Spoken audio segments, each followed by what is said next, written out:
Well, I think that you do need immigration reform. I think it's a big problem that the Prime Minister, David Cameron, set this no ifs, no buts net migration target. That is now in tatters, and it was a grand promise, and to not have any practical plans, I think has ended up undermining public confidence, and not supported the whole system to make it fair.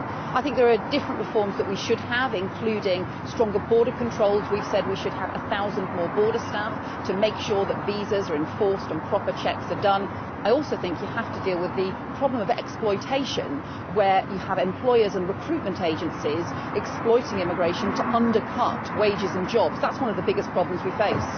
But we're talking about legal migrants here, aren't we? We're talking about people who are coming from predominantly within the EU, it's not just Romania and Bulgaria, it is the EU 15, the old Europe, if you like, and that those are coming here to work, to contribute to the economy.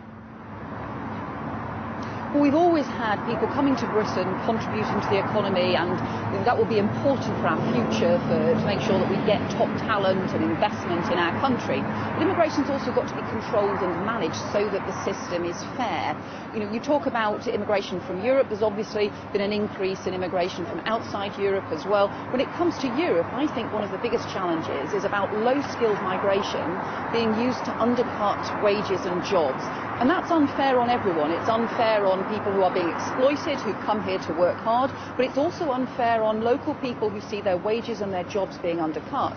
And we've seen problems like the minimum wage not being enforced, terms and conditions being undermined, recruitment agencies who are only recruiting from abroad. That is not fair. Action should be taken on that kind of enforcement, and that would reduce the demand for low-skilled labour, but also help support our economy so we're not just dependent on low-skilled jobs. Isn't one of the key factors here, though, a good news story for us? Economic prosperity here in the UK compared to the Eurozone is pulling people here.